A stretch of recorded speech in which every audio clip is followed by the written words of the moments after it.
तेजी से रोटेट होगी, ऐसा करता है। तो कह रहे हैं at what new time period, at what new time period will the weight of a body, at what new time period will the weight of a body on the equator becomes zero? At what new time period will the weight of a body on the equator becomes zero? ठीक, और इसमें ये कह रहे हैं कि take g की value जो है आप ये ले लीजिए 10 मीटर पर सेकेंड स्क्वायर। और दूसरी चीज अर्थ की जो रेडियस है ये आप ले लीजिए 64, ये तो होती है, ठीक है, किलोमीटर। ये ऑप्शन कौन कौन से होंगे? 2.2 आवर, 1.2 आवर, मतलब ये घंटे का टाइम है, एक घंटे, 2.2 घंटे, 1.2 घंटे, ठीक इस तरीके से। और एक है 2.4 आवर और फोर्थ है 1.4। ये सवाल समझे कि अर्थ तो थी घूम रही थी, पहले जो अर्थ घूमती है, जैसे हम लोग इस समय अर्थ चक्कर लगा रही है ये, ठीक है, ये 24 घंटे में एक रेवोल्यूशन कर लेती है, रोटेशन करती है चक्कर एक 24 घंटे, ठीक है। तो कह रहे अगर ये स्पीड ये बढ़ जाए, तेजी से घूमने लगे, तेजी घूमने लगे, तो अगर ये घूमने लगे तो कह रहे हैं at what new time period, मतलब इसका जो टाइम पीरियड, मतलब ये जो घूमेगी, ये जो घूमेगी यहाँ पे, इसका जो घूमने का ये जो है घूमने का टाइम पीरियड, मतलब जो जैसे अभी कितना टाइम पीरियड है 24 घंटे, 24 घंटे में चक्कर लगाती है, ये इसका टाइम पीरियड। तो कह रहे हैं अगर इसका टाइम पीरियड कितना नया हो जाए, कितना नया टाइम पीरियड आ जाए कि यहाँ पे जो इक्वेटर में जो बॉडी है, ये हमने बताया ये बीच वाली जो होती है, ये क्या होती है? इक्वेटर, इसको भूमध्य रेखा कहते हैं, ठीक है। यहाँ पे किसी बॉडी का जो वेट है वो क्या हो जाए? जीरो। यहाँ पे बॉडी का वेट कितना हो जाए, तो ये कितना तेजी से घूमने लगे और उसका टाइम पीरियड जो भी घूमेगी, जो इसका उस समय टाइम पीरियड होगा कितना हो जाए कि यहाँ पे कोई अगर बॉडी रखी हो, उसका जो भार है वेट जीरो। क्या करेगा? वेट समझते हैं? वेट कल हम काफी कुछ डिस्कस करते हैं। वेट का कैसे निकालते हो? mg, वेट बराबर mg होता है, ठीक है। किसी भी बॉडी का जब हम वेट निकालते हैं तो हम लोग कहते हैं उसका जो मास है g से मल्टीप्लाई कर देते हैं, ठीक। पहली चीज तो ये। अब ये कह रहे हैं कि यहाँ पे देखो मास तो चेंज होना नहीं है, ठीक है, g चेंज हो सकता है। और हमने ये उस दिन कल बता रहे थे चलते समय, हमने कहा g जो होता है, एक तो हमने कई चीज डिस्कस की थी, ऊपर जाते हैं नीचे आते हैं g घटता बढ़ता घटता ही चेंज होता है, ठीक है। लेकिन अर्थ के रोटेशन के कारण अर्थ की सरफेस पे भी अलग अलग जगह पे जाओगे तो g का मान क्या फार्मूला बताया था? एक फार्मूला लास्ट में हम लिख दे रहे थे, g की वैल्यू क्या होती है, जिसको g डैश कहते थे, g डैश बराबर g minus r omega square cos square phi. Phi इसकी एंगुलर वेलोसिटी है, जो रोटेशन कर रही है, ये इसकी एंगुलर वेलोसिटी हो गई, और r हो जाएगी इसकी रेडियस, जहां दे दिया आएगा ये रेडियस। और अगर यहाँ पे आपकी सरफेस पे ये जो यहाँ पे लाइन होती है, ये जो इससे जो एंगल आती है इक्वेटर, है ना, भूमध्य रेखा, इससे जो एंगल बनता है वो फाई, ठीक है। तो अगर मान लो कि ये कहाँ पे है, कहाँ बोला इसने? इक्वेटर पे। कि अगर इक्वेटर पे बॉडी है तो उसका वेट जीरो हो जाए, तो जब इक्वेटर पे हो जाएगी तो उसका मतलब ये कहाँ आ गया? यहाँ पे। इक्वेटर फाई कितना होता है? जीरो होता है। तो इक्वेटर पे क्या हो जाएगा? एट इक्वेटर फाई बराबर जीरो, ठीक है। अब फाई जब जीरो हो जाएगा तो cos फाई कितना हो गया?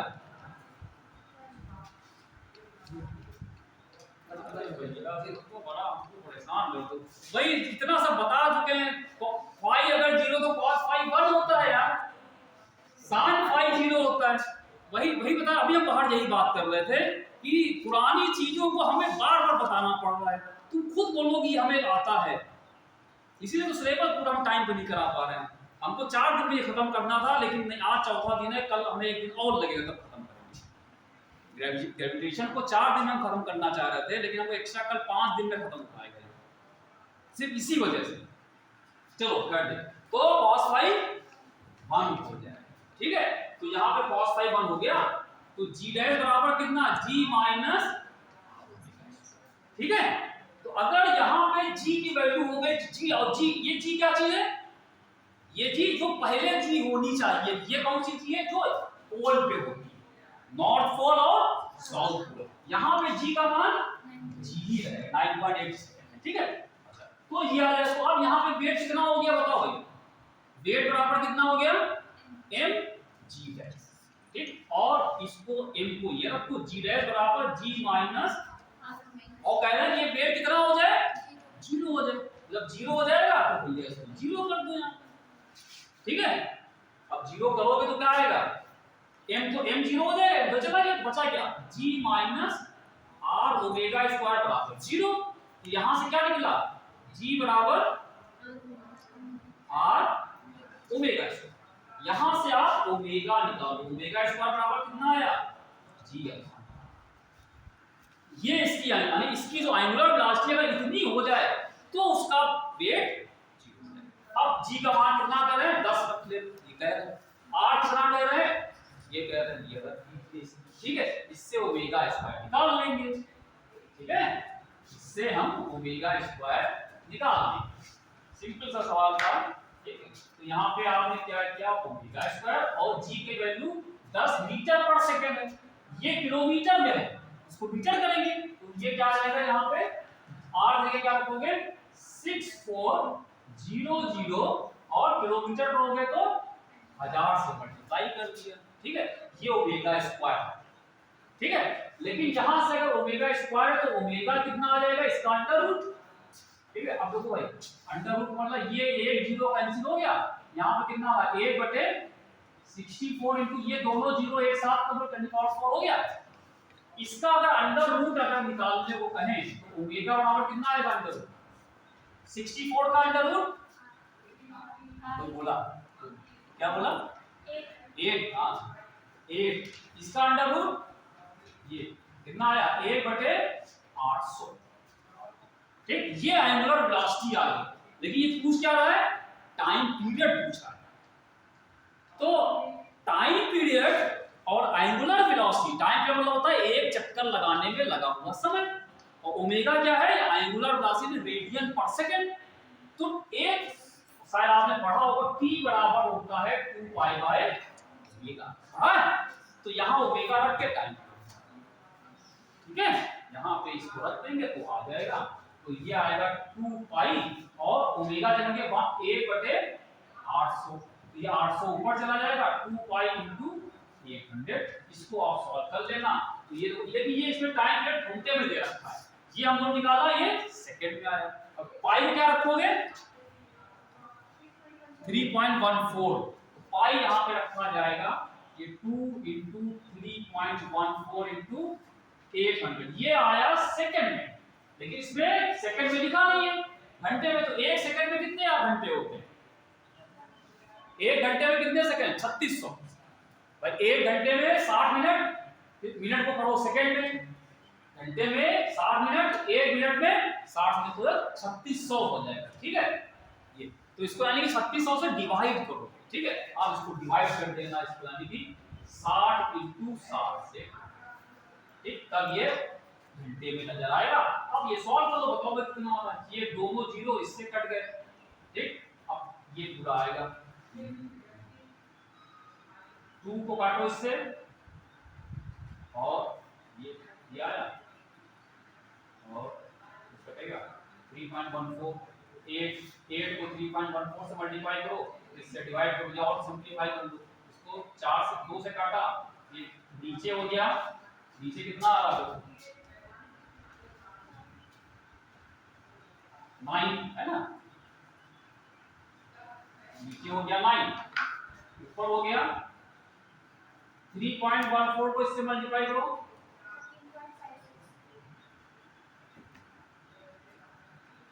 ये ना 4 को इससे मल्टीप्लाई किया, ठीक, 9 से इसको डिवाइड कर दो, कितना आएगा? 12 को 9 से करोगे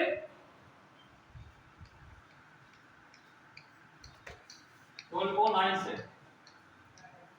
1 टाइम 3 और पॉइंट बढ़ाया और 35 और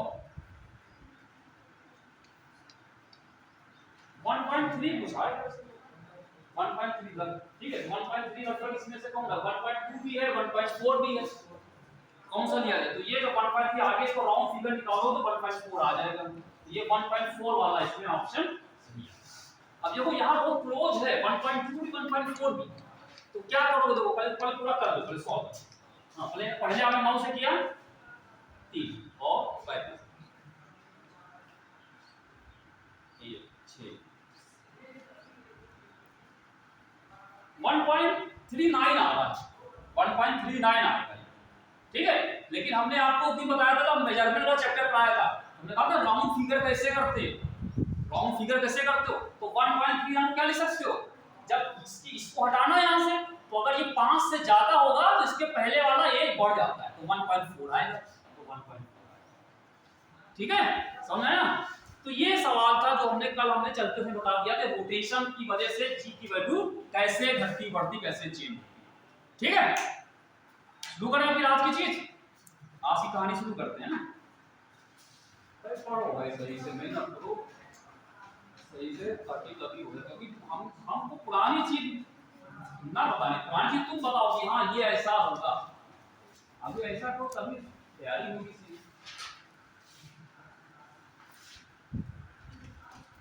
तो सवाल मेरे से हो गए, सब तो कल करा दिए, वही सवाल थे, है ना। एक नया वाला कर दिया था, तो एक दो थे, हैं? बाकी हमने कल करा दिए थे, मैक्सिमम जितने सब कहते सब हमने करा दिए।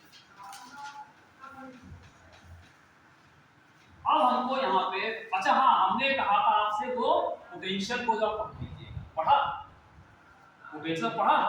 पोटेंशियल एनर्जी हमने कहा था, बुक में डाला था हमने कि जहाँ पे कंजर्वेशन ऑफ एनर्जी हमने बताई थी, कंजर्वेशन ऑफ मैकेनिकल एनर्जी, वहां पे काइनेटिक एनर्जी और पोटेंशियल एनर्जी, ये दो चीज आई थी। काइनेटिक एनर्जी तो बड़ा आसान थी, हाफ mv स्क्वायर होता है, लेकिन पोटेंशियल एनर्जी क्या होती है वहां बताई थी हमने, वही चीज यहाँ पे यूज करना पड़ा। जहाँ पे अंतर क्या है, यहाँ पे ग्रेविटेशनल पोटेंशियल, यानी कि पार्टिकल पे जो फोर्स लग रहा है वो कौन सा फोर्स लग रहा है? ग्रेविटेशनल फोर्स, ठीक है। गुरुत्वाकर्षण मतलब कि कोई एक पार्टिकल है जिसका मास है वो किसी दूसरे पार्टिकल पे फोर्स लगा, ठीक। तो हम लोग क्या करेंगे, ग्रेविटेशनल पोटेंशियल पहले निकाल,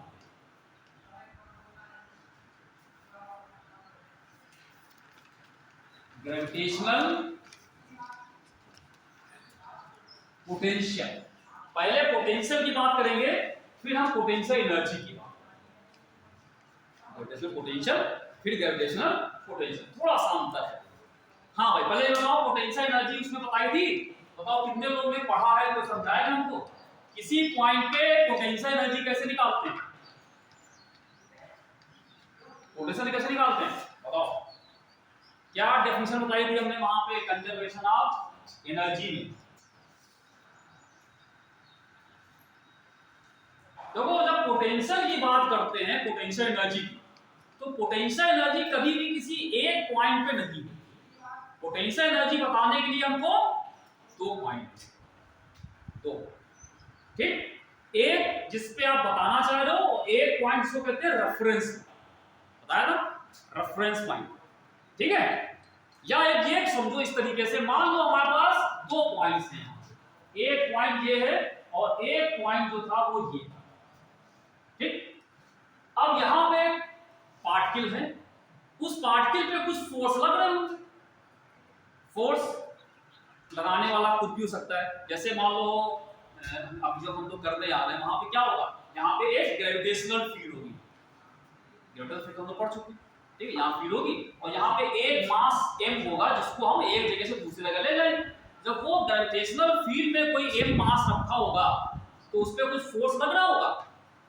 अगर किसी पॉइंट पे ग्रेविटेशनल फील्ड E है तो उस पर कितना फोर्स लगता है, F बराबर m × E, ये बताया था हमने, ठीक है, तो इस पे फोर्स लग रहा होगा।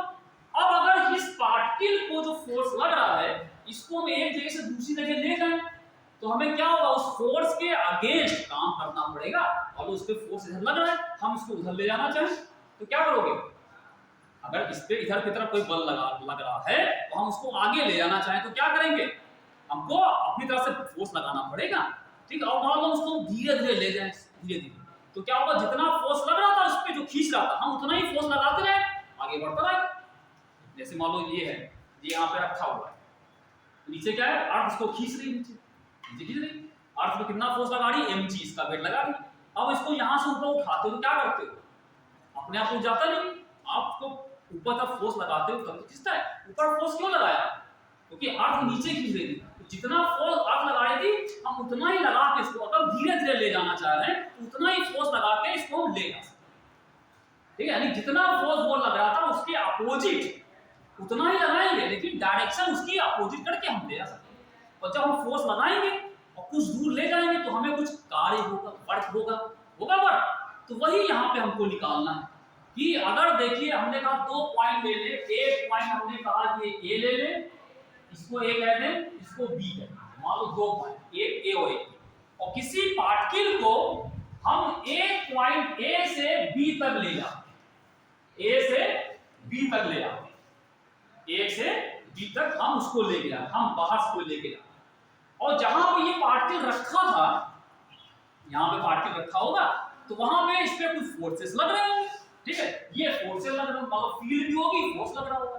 तो अगर इस पार्टिकल को यहां से यहां लाने पे, यहां से यहां लाने पे मान लो कि जो वर्क डन होता है वो W होता है, कितना कार्य हुआ, W। ठीक है, इसी पार्टिकल को यहां से यहां लाए और हमको ऐसे हमने यहां से इसको यहां ले जाए तो हमने कितना कार्य किया इसके ऊपर, W। ठीक है, और इस पार्टिकल को जिसको ले गए तो उसका मास कितना था, m मास था, तो इस W को तुम m से डिवाइड कर दो मास को। इसका मतलब क्या हो गया, work done on unit mass. इसको हिंदी में कहोगे एकांक द्रव्यमान पे किया गया कार्य, है ना, एक मास पे, यूनिट मास पे कितना कार्य होगा। तो ये जो निकल के आता है इसको हम लोग ऐसे लिखते हैं, ये बराबर होता है Vb माइनस Va। इसका मतलब क्या होगा, ये बता रहा है कि potential at point B minus potential at point A. ठीक है, अगर हम यूनिट मास को यहां से यहां ले जाएं तो जितना भी कार्य होगा वो किसके बराबर होगा, यहां के पोटेंशियल और यहां के पोटेंशियल के अंतर के। तो यहां पे जो Vb है, Vb ये क्या चीज है, इसको कहते हैं पोटेंशियल,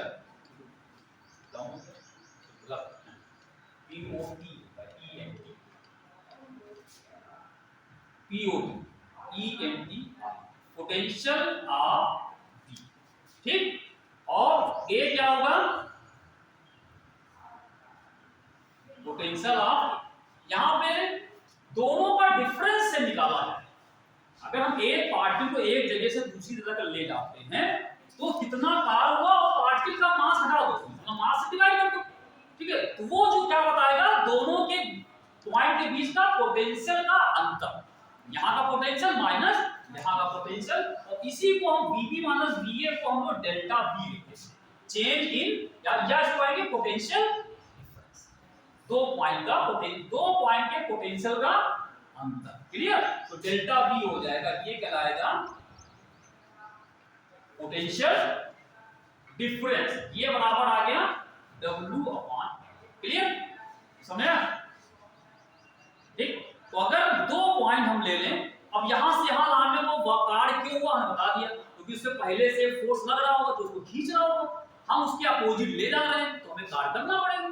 ठीक, क्लियर। तो अब बताओ इससे जो हम निकालते हैं ये पोटेंशियल का डिफरेंस निकालने का फार्मूला है। पोटेंशियल कैसे निकाला जाए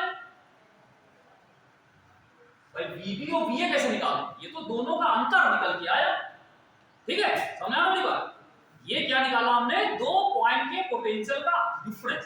तो अगर हमको Vb अगर चाहिए, इस पॉइंट का पोटेंशियल चाहिए, तो इसके लिए करते क्या है, जो ए पॉइंट जहां से इसको ले गए थे इसको हम क्या करते हैं, उठाते हैं, दूर ले आते हैं, कहां तक ले आते हैं, इतनी दूर ले जाओ जहां पे लगने वाला फोर्स उसमें 0, मतलब कहां ले जाओ उसको, इनफाइनाइट।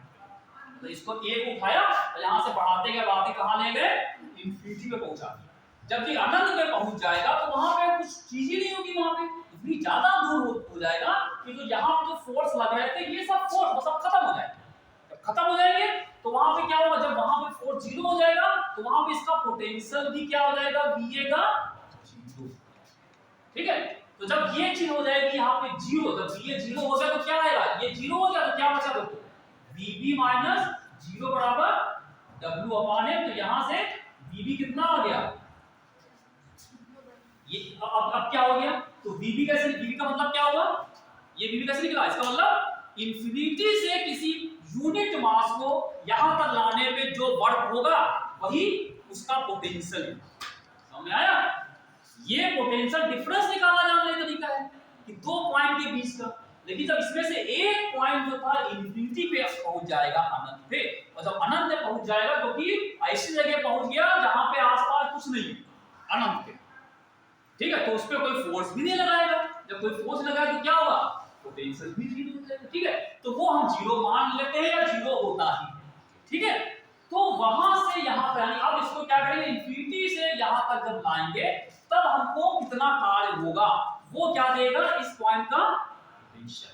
समझ आया, तो अगर किसी पॉइंट का पोटेंशियल निकालना तो क्या करोगे, एक पार्टिकल को कहां से लाओगे, इंफिनिटी से उस पॉइंट तक लाओगे, और उस जितना कार्य होगा वो कार्य, और जिस पार्टिकल को लाओगे उसके मास से फिर डिवाइड कर देना। पहले वर्क निकाल लो, इसका जितना मास होगा उससे डिवाइड कर देना, यानी यूनिट मास, या पहले से तुम यूनिट मास ले लो, तो जितना वर्क होगा वही क्या हो जाएगा, उस पॉइंट पे पोटेंशियल। क्लियर है, यही हमने डेफिनेशन वहां बताई थी। यूनिट मास को कहीं से लाते हैं इंफिनिटी से किसी पॉइंट पे, तो कितना वर्क होगा वो होता है पोटेंशियल एट दैट। ठीक, और डिफरेंस अगर निकालना है तो ये फॉर्मूला की एक पॉइंट और दो पॉइंट के बीच निकालना है, तो यहां से यहां लाओ कितना वर्क हो जाएगा। क्लियर है, क्लियर है। अच्छा, अब जरा ग्रेविटेशनल में देखो क्या है। अब इसी चीज को हम, इस फॉर्मूले को ग्रेविटेशनल फील्ड में बात करते हैं। ग्रेविटेशनल फील्ड में मान लो क्या करते हैं, ठीक, देखिए अब हमने क्या माना, मान लो कि हम फॉर्मूला आपको बताना चाहे, दो लाइन का डेरिवेशन है, अगर डेरिवेशन पता समझ लें तो बहुत आसान हो जाएगा याद करना, तो कांसेप्ट क्लियर हो जाएगा। मान लो कि यहाँ पे एक मास m था, ये रखा हुआ, ठीक, और उसने क्या किया, जब m मास रखा तो उसने चारों तरफ क्या करा, फील्ड बना दी। होता है, जब भी एक पार्टिकल यहाँ पे रखा होगा तो इसके चारों तरफ एक क्या हो जाएगी, ग्रेविटेशनल फील्ड बन जाएगी। अब हमने क्या किया, एक दूसरा पार्टिकल लिया m, स्मॉल m, इसको हमने क्या किया, मान लो हम पता ये फील्ड है, इसकी फील्ड चारों तरफ बनी हुई है। अब इसके कारण जो पोटेंशियल यहाँ पे होगा इस पॉइंट पे, इसके कारण पोटेंशियल, इसके कारण फील्ड भी होगी और इसके कारण पोटेंशियल भी होगा। तो कितना यहाँ पे पोटेंशियल वो निकालना है, तो क्या करें, हमने एक m मास लिया, अलग ये दूसरा मास, ये दूसरा मास, हमने एक m मास लिया, उसको क्या किया, यहाँ से यहाँ तक मान, ये तो है परिभाषा, इंफिनिटी से यहाँ तक लाओगे, जितना हमको कार्य होगा W, और उसको मास से डिवाइड कर दोगे वही क्या आ जाएगा, पोटेंशियल यहाँ पे होगा। ये तो निकाला गया।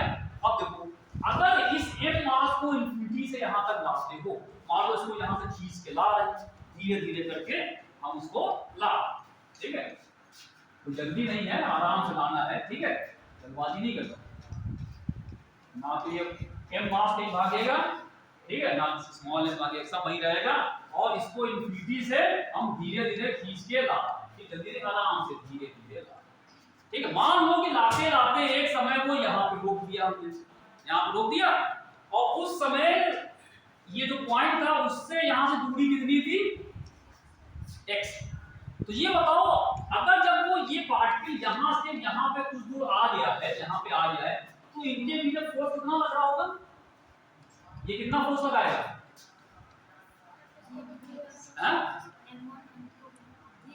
हाँ, ये लगाएगा G, m इसका mass small m, x square, ये इतना फोर्स लगा रहा होगा।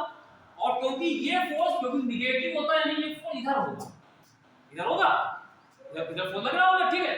और हम इसको यहाँ से यहाँ ला रहे हैं, तो ये क्या होगा, जो इस पे पहले से फोर्स लग रहा होगा उसके अपोजिट फोर्स लगा के लगाते, तो हम जो फोर्स लगाएंगे कितना हो जाएगा, जितना जो लगा था उसका माइनस कर दो, इसका माइनस कर दो, तो एक माइनस और लगाओ, ये क्या हो जाएगा, हम कितना फोर्स लगाएंगे, ये फोर्स लगाते हैं, ठीक है। और ये फोर्स लगा करके इसको मान लो कुछ दूर यहां से यहां तक लाते हैं, कितनी दूरी dx, तो हम कितना वर्क करेंगे, फोर्स इनटू dx, ये यहां से यहां तक का वर्क डन हो जाएगा, कुछ दूर ले आने भाई, ये फोर्स और ये दूरी, ठीक है। तो ये तो यहां का हो गया, लेकिन हमको क्या निकालना है, हमको यहां से यहां तक का निकालना है। तो क्या करोगे, इसको इंटीग्रेट करो, कहां से कहां तक, इंफिनिटी से, मान लो ये इस पॉइंट पे निकालना था और इसकी यहां से दूरी कितनी थी, ये r थी, इसको r तक इंटीग्रेट करो, क्लियर। अब देखो कितना आएगा इंटीग्रेट करने पे, देखो ये सब कांस्टेंट है, g m कांस्टेंट, बचा क्या अंतर, dx अपॉन x स्क्वायर और इंफिनिटी से r, इसका इंटीग्रेशन कितना होगा, 1 अपॉन x स्क्वायर का, आज ये आज इतना बता दो कि 1 अपॉन x स्क्वायर का इंटीग्रेशन कितना, हाँ कितना होगा, 1 अपॉन x स्क्वायर का इंटीग्रेशन कितना होगा, x की पावर पूरा बताओ, n कहां से बता दिया तुमने, हम फार्मूला नहीं पूछ रहे, x की पावर x स्क्वायर का इंटीग्रेशन कितना होगा, खाली x, हाँ माइनस 1/x, ये सही होता है। ये बच्चा पढ़ने वाला है, पढ़ने की कोशिश करते हैं, इसलिए कल इसने हमको रोक के सवाल पूछे थे, 4-5 क्वेश्चन, बढ़िया, ठीक है, पढ़ना चाहिए। हाँ ठीक है, तो इसका इंटीग्रेशन निकल के जो आएगा वो कितना आएगा, माइनस, ये तो ऐसे आएगा और ये 1/x आएगा, ठीक। और फिर क्या करोगे भैया, यहाँ पे लिमिट लगेगी इंफिनिटी से r, ठीक है। जब लिमिट लगाओ तो क्या होगा, इस पूरे में x की जगह पे r रखो और x जगह इंफिनिटी रखो, तो कितना आ जाएगा, कितना आएगा, देखो ये माइनस यहाँ आया, एक बार हमने क्या किया, इसको तो यहाँ पे ऐसे रखो, अंदर क्या आएगा, एक बार x में रखोगे r, कितना आएगा 1/r, दूसरी बार कितना 1 अपॉन इंफिनिटी, और 1 अपॉन इंफिनिटी कितना होता है, ये हो जाएगा, तो कितना आएगा ये minus g m upon r, तो ये वर्क डन होगा m मास को यहां तक लाने में, ये टोटल वर्क, ठीक है। तो पोटेंशियल क्या हो जाएगा, इसको m से डिवाइड तो करोगे तो पोटेंशियल क्या हो जाएगा, v बराबर minus G M M upon R को इसके मास से डिवाइड कर दोगे, तो मास ये वाला cancel, minus G M upon, ये फॉर्मूला हो गया पोटेंशियल,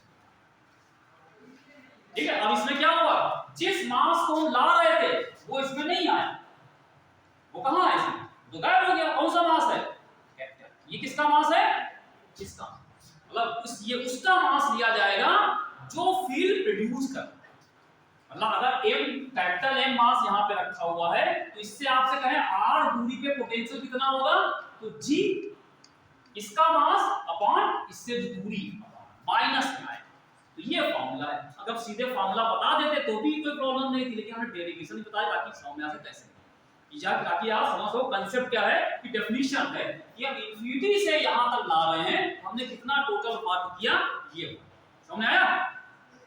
तो एक सिंपल सा ये फार्मूला आपके सामने तैयार हो गया, ठीक, क्या फार्मूला तैयार हो गया कि अगर एक सिंगल मास यहाँ पे m रखा है तो उससे कोई भी पॉइंट ले ले, ये r दूरी पे यहाँ पे कितना पोटेंशियल होगा, v बराबर माइनस जी m अपॉन, ठीक। अच्छा, इससे r दूरी पे ग्रेविटेशनल फील्ड का फार्मूला क्या बताया था, ग्रेविटेशनल फील्ड का भी फार्मूला बताया था हमने, इसके कारण जो यहाँ पे फील्ड होगी ग्रेविटेशनल फील्ड, उसका फार्मूला क्या, E बराबर कुछ बताया था हमने, हाँ r स्क्वायर, बस ये अंतर, यहाँ r वहां, ठीक है, यह ध्यान रखना, यहाँ पे r होता है, यहाँ पे r, तो अगर एक खाली मास पार्टिकल यहाँ पे रखा है तो r दूरी पे कितना पोटेंशियल होगा, माइनस जी अपॉन r, ठीक है, एक के लिए, एक के लिए, ठीक है। और एक चीज ध्यान रखना, ये जो पोटेंशियल होता है ये क्या है, स्केलर है, ये वेक्टर, ये फील्ड जो थी ये वेक्टर थी, ये स्केलर, इसका मतलब पोटेंशियल जो होता है इसकी दिशा नहीं है, ठीक, ये नहीं कहोगे कि पोटेंशियल किस दिशा में, क्योंकि ये किसके बराबर है, वर्क डन अपॉन m, और वर्क डन क्या होता है, स्केलर, मास भी स्केलर, इसमें दोनों स्केलर रहते हैं, स्केलर ही आएगा, लेकिन जो फील्ड निकालते थे वो फोर्स अपॉन मास होता था, ये वर्क डन अपॉन मास है, फोर्स अपॉन मास। और फोर्स क्या होता है? वेक्टर। तो ये फील्ड की दिशा होगी, इसकी दिशा नहीं होगी, ठीक है, क्लियर? तो ये फॉर्मूला, इससे r दूरी पे कितना पोटेंशियल, इसका मतलब क्या होगा पोटेंशियल का? इसका मतलब है कि यूनिट मास को अगर इंफिनिटी से यहां तक लाएंगे तो इतना वर्क होगा। ये इसकी पोटेंशियल की मतलब, क्लियर हो गया? क्लियर? अगर आप आपसे कहें यहां पे एक से ज्यादा मास रखे हो, एक से ज्यादा मास रखे हो, तब क्या होगा? ये तो सिंगल का हो गया, ठीक है। तो और अगला क्या है यहाँ पे? यही चीज हम करने जा रहे हैं, जब there are more than one particle, एक से ज्यादा अगर वहां पे पार्टिकल रखे हो तो वहां पे अगर पोटेंशियल किसी पॉइंट पे निकालना है तो कैसे निकलेगा? भैया एक से ज्यादा वहां पे पार्टिकल रखे हैं, ग्रेविटेशनल पोटेंशियल ये भी हम कर रहे हैं, मतलब क्या करेंगे? अब हम करने जा रहे हैं, if there are more than one particle, एक से ज्यादा अगर पार्टिकल वहां पे, ठीक है। तो देखो जैसे हमने कहा कि एक पार्टिकल यहां पे रखा हुआ है m1 मास का, एक यहां पे रखा हुआ है m2 मास का, एक यहां पे रखा हुआ है m3, तीन पार्टिकल है, और ठीक है। और यहां पे एक कोई पॉइंट हमने p ले लिया, तो आपसे कहें यहां पे पोटेंशियल कितना? अब देखो भाई, जब यहां पे अब निकालो तो क्या होगा कि भाई काम नहीं करना है, इंफिनिटी से यूनिट मास यहां तक लाओगे, ठीक है। जब यूनिट मास इंफिनिटी से यहां पे लाओगे तो यहां पे ये वाला भी उसको फोर्स लगाएगा, ये भी लगाएगा, ये भी लगाएगा। तो आप कुछ वर्क करोगे, क्यों करोगे? तीनों के कारण, इसके फोर्स, तीनों के फोर्स के अगेंस्ट फोर्स लगाना पड़ेगा। मतलब तीन यहां पे फोर्स लगा रहे होंगे तो आपको जो फोर्स लगाना पड़ेगा क्या होगा? अलग फोर्स। अगर मान लो अकेला ये होता तो खाली ये फोर्स लगा रहा होता, तब हम तो क्या करते? इसका जो फोर्स था उसका उसके अपोजिट फोर्स लगा के लिया, फिर जब ये लगा रहा होगा तो उसका अपोजिट लगाया। लेकिन यहाँ पे तीनों मिलकर इसको रोकेंगे, है ना? तो हमको क्या होगा? इन तीनों के जो फोर्स होगा उसके अगेंस्ट हमको फोर्स लगाना पड़ेगा। तो यहाँ पे पोटेंशियल क्या होगा? थोड़ा सा अलग है, तो इसके कारण पोटेंशियल अलग होगा, इसके कारण अलग, इसके कारण अलग, ठीक है। तो करना क्या होगा? अगर हम पूरा डेरिवेशन नहीं करेंगे, सिर्फ फॉर्मूला समझ लीजिए। अगर आपसे कहें ये दो पार्टिकल यहाँ पे नहीं थे, खाली अकेला, तो इससे अगर इस P पॉइंट की दूरी अगर r1 होती तो इसके कारण पोटेंशियल कितना होगा? m1 के बाद कितना होगा? हाँ, वो v1 कितना होगा? -g m1 अपान हो जाता। अगर ये अकेला होता, ठीक है। अब मान लो अगर ये नहीं है और ये नहीं है, खाली ये है अकेला, ठीक है, और इससे इसकी दूरी कितनी है? r2 है, ये तो नहीं है, खाली ये अकेला, तो इसके कारण यहाँ पोटेंशियल कितना होता? v2 होता, वो आता -g m2 अपान ये होता। अब मान लो ये तो नहीं, खाली ये होता, और उसकी दूरी यहाँ से कितनी है? तो कितना होता पोटेंशियल? v3 बराबर -g m3 अपान, ठीक है। लेकिन अब तीनों है वहां, तो क्या करोगे? तो तीनों का जो अलग अलग पोटेंशियल सबका सम, लेकिन यहाँ पे वेक्टर सम नहीं होगा क्योंकि स्केलर, ये सिंपली आसान। उसमें थोड़ा कठिन था, उसमें दिशा देखनी पड़ती थी कि वो फोर्स कितना लगा रहा, ठीक है। तो टोटल यहाँ पे पोटेंशियल आएगा वो v1 plus v2 plus v3, अगर और भी है भाई सबको एक साथ आओगे, सबको लेके, सबको जोड़, ठीक है। कोई भेदभाव नहीं करना है, सबको लेके चलो, ठीक, तो इसको छोड़ना नहीं। तो अब v1 कितना है? -g m1 अपान, ये हो गया माइनस ये -m3 अपान, एंड ये सबका, ये टोटल।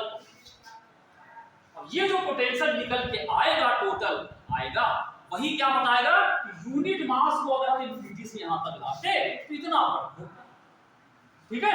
क्लियर हो गया? तो ये फार्मूला है पोटेंशियल निकालने का, ये इसका कांसेप्ट क्लियर हो गया।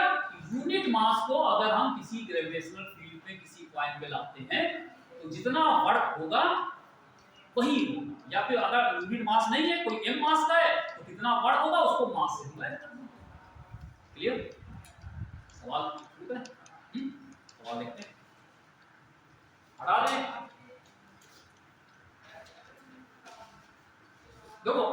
अभी इसी में समझ लीजिए, ये ग्रेविटेशनल पोटेंशियल था, ठीक है। हमने क्या होता है, यूनिट मास को वहां तक लाने में बढ़ता, लेकिन अब जब कहते हैं ग्रेविटेशनल पोटेंशियल एनर्जी, इसमें एनर्जी सब लगा दे तो वो क्या हो जाएगा, जहां यूनिट मास था वो आएगा टोटल मास, कि पूरे पूरे मास को उस पॉइंट पे लाने में कितना वर्क होगा, जो W आता है ना वर्क डन, इसको डिवाइड करें तो डिवाइड नहीं करें, यानी पूरा पूरा वर्क डन वही पोटेंशियल है, ठीक है। तो अगला तो आगे करेंगे, घबराना नहीं, वही चीज है कि जो अभी क्या था, यूनिट मास, पहले वर्क डन निकाला, मास डिवाइड किया, देखिए अगर कहें ग्रेविटेशनल पोटेंशियल एनर्जी निकालो तो क्या होगा, किसी भी m मास हो, कोई भी मास हो, उसको वहां तक लाने पे टोटल जो वर्क होगा वो मास डिवाइड नहीं, ठीक है। इसका मतलब क्या होगा, जो ये फॉर्मूला लिखा हुआ था ये क्या था, यूनिट मास का है, तो m मास का क्या होगा, इसको मास से मल्टीप्लाई कर देंगे, फॉर्मूला ये तो है, वो मास से मल्टीप्लाई, ठीक। चलो भाई अभी देखते हैं, पहले इसको करते हैं।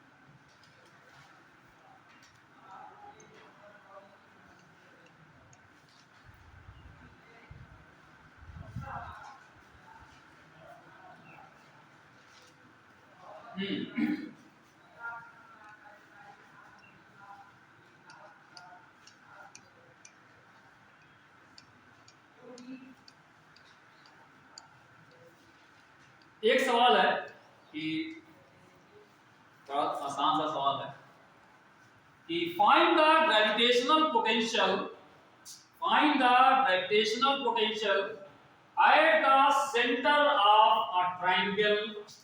ये एक ट्रायंगल बना हुआ है, ये एक ट्रायंगल बना हुआ है, ठीक। ये इसमें इसके वर्टिसेस पे मासेस रखते हैं, यहाँ पे m मास रखा है, यहाँ m मास रखा है, यहाँ m मास रखा है, और ये इसकी भुजाएं हैं a है। तो इसके सेंटर पे आपको निकालना है पोटेंशियल, ये ठीक। ये एक ट्रायंगल बना हुआ है, इसके सेंटर पे gravitational potential, find the gravitational potential at the centre of triangle shown in the figure. Figure बना है, इसमें एक बना हुआ है, ठीक है।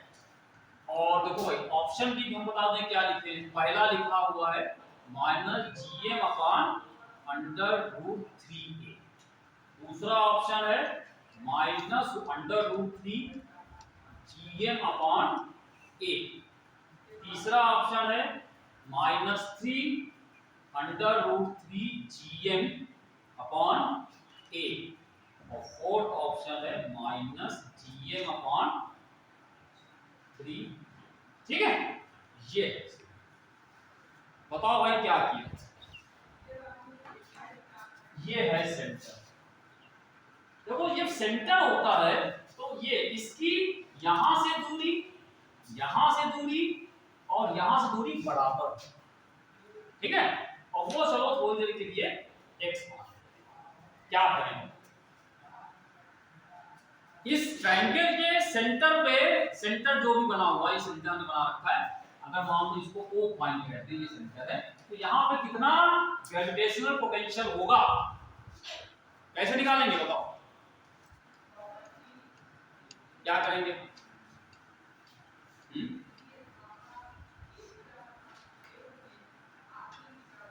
अभी हमने बताया था मोर देन वन पार्टिकल लिखा था हमने, there are more than one particle, एक से ज्यादा अगर पार्टिकल हो, यहाँ पे कितने पार्टिकल हैं, तीन हैं, तीन रखे, एक ये रखा है, एक ये रखा है, तो तीनों के कारण पोटेंशियल होगा, तो इसके कारण निकालो, इसके तीनों को सम कर देंगे, ठीक है। लेकिन सम वैसे वो मासेस तो दोनों के बराबर हैं, mm, ठीक है, लेकिन x भी बराबर है, लेकिन x पता नहीं, x बराबर तो है लेकिन पता नहीं, तो x बल निकाल लो, काम चल रहा है। इस ये ट्रायंगल कैसा है, समबाहु है, इक्विलैटरल ट्रायंगल। तो हमको पता है जब इक्विलैटरल ट्रायंगल होता है तो उसमें ये एंगल कितना होता है, 60-60 होता है, ठीक है। तो तो देखो भाई अगर ये 60 है और इस लाइन को आगे यहाँ बढ़ाओ तो ये 90 डिग्री पे गिरेगी, यहाँ पे 90 डिग्री होगा। और जब 90 डिग्री पे आ जाएगा तो ये साइड जो होगी, ये अगर ए है तो ये आधी हो जाती है, आप अवगत होती, ठीक है। तो ये कितना हो जाएगा, ए बाई हो जाएगा। और ये लाइन 20 से जा रही है तो ये 60 है तो ये कितना बचेगा, 30 हो जाएगा। और ये 90 है तो इसमें a बाई 2 पता है, ये निकाल सकते हैं, ये पता है, ये निकाल सकते हैं। कैसे, साइन कॉस टेन वाले फॉर्मूले होते हैं। एक फॉर्मूला होता है कॉस का, कॉस 30 डिग्री इसमें लगाओ, कॉस 30 कितना होता है, कॉस फॉर्मूला क्या होता है कॉस वाला, इस ट्रायंगल में ये क्या चीज है, परपेंडिकुलर, ये क्या है बेस, ये क्या है हाइपोटेन्यूज, ठीक है। तो कॉस वाला क्या होता है, कॉस बराबर बेस अपॉन हाइपोटेन्यूज, यानी कि आधार अपॉन आधार अपॉन, ठीक है। तो आधार कितना है इसका, ए बाई, कर्ण कितना है निकालना, और cos 30 सही बोलना झूठ मत, cos 30 कितना होगा, cos 30 कितना होता है,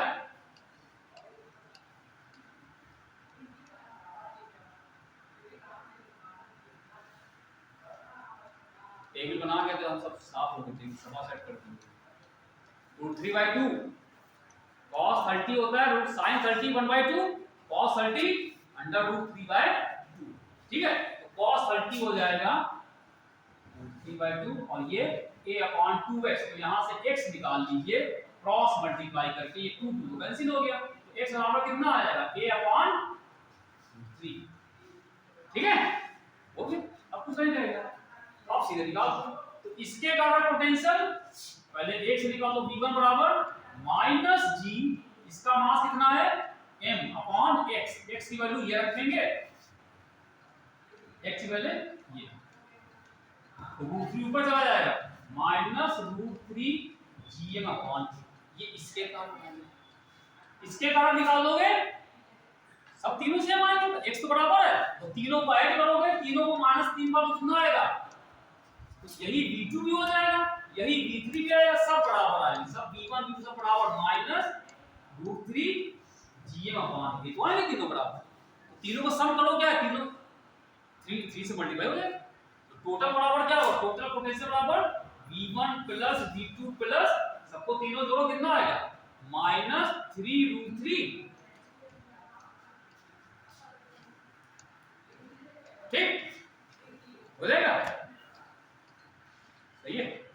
क्या कठिन है इसमें बताओ, कुछ कठिन है, कुछ कठिन है बताओ, नहीं हम पूछ रहे हैं, अगर इसमें कहीं कुछ कठिन लग रहा होता तो आसान तरीका ढूंढे बताने का, कठिन है आसान है, सिर्फ क्या करना था, एक पॉइंट था उस पे जितने भी उसके आसपास मासेस हैं सबके द्वारा पोटेंशियल निकाल लिया, सबको ऐड कर दिया, लेकिन उसमें बस अंतर क्या था, दूरी उनको निकालनी थी, वही हमको निकाल दिया, ठीक है।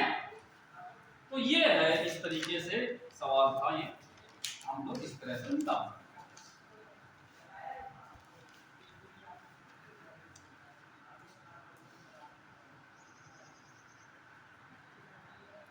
हमने ऐसे एक सवाल आपको कराया था ग्रेविटेशनल फील्ड वाला, एक सवाल था ऐसे ही से भी था, वैसे एक सवाल, लेकिन अच्छा बताओ उसमें क्या आया था, ग्रेविटेशनल फील्ड में क्या आया था, 0 आया था, हमने बताया था कि अगर जहां पे मास यूनिफॉर्मली डिस्ट्रीब्यूटेड हो उसके सेंटर पे फील्ड ऑफ फोर्स 0 होता है, लेकिन पोटेंशियल 0 नहीं होगा, ये ना तो 0 कर देना, ये बराबर है, सब यूनिफॉर्मली तो है, और सेंटर पे 0, तो ग्रेविटेशनल फील्ड निकालो वो 0 आएगा, फोर्स भी यहां पे कोई पार्टिकल रखो तो फोर्स 0 आएगा, फील्ड 0 फोर्स 0, लेकिन पोटेंशियल 0 नहीं, ठीक है। चलो इसमें हम ज्यादा तक, एक हमने सवाल और कराया था कि जैसे हम करेंगे नहीं, ठीक है, हम बता देते हैं आप लोग करिएगा, ठीक है, क्योंकि हमने ग्रेविटेशनल फील्ड वाला करा चुके हैं, ग्रेविटेशनल फील्ड में हमने वो एक सवाल कराया था, वैसा ही एक सवाल है,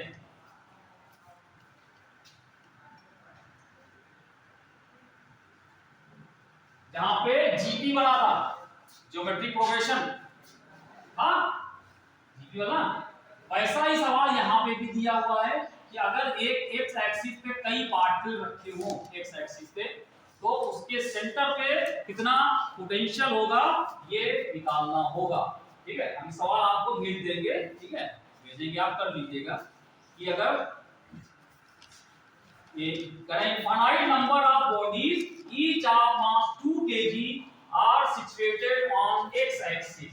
ये x axis पे infinite number of bodies रखी हुई हैं, और कैसे रखी है, एक है 1 मीटर पे, दूसरी है यहाँ पे 2 मीटर पे, तीसरी है 4 मीटर पे, उसके बाद है यहाँ पे 8 मीटर पे, ये यहाँ पे रखी हुई है बॉडी। ठीक है, और सारी बॉडी जो है उन सबके मास से बराबर के मास की रखी हुई है। ठीक है, एक यहाँ पर रखी थी 1 मीटर पे, दूसरी रखी है 2 मीटर पे, 4 मीटर पे, 8 मीटर पे, ऐसे ये बढ़ता जा रहा है। ठीक है, तो ये कह रहे हैं the resulting gravitational potential due to this system at the origin. यहाँ पे टोटल कितना पोटेंशियल होगा वो पे लिखा, इतने सारे बॉडीज के कारण निकल आएगा। एक मास यहाँ पे रखा है, एक ये रखा है, ठीक है, लेकिन इसकी यहाँ दूरी कौन है, ये दूरी कितनी हो गई 1, अगले की दूरी कितनी हो गई यहाँ से 2 मीटर, अगले की फिर 4, ये तो इसके कारण यहाँ पे टोटल पोटेंशियल कितना होगा। कैसे करोगे, कैसे करोगे बताओ, करना नहीं, कैसे करोगे तो कर लेंगे सब लोग, नहीं करना है अच्छा, कितने लोग कर लेंगे, देखो कितने लोग, अरे ईमानदारी से 2 3 लोग कर लेंगे, बाकी लोग नहीं कर पाएंगे।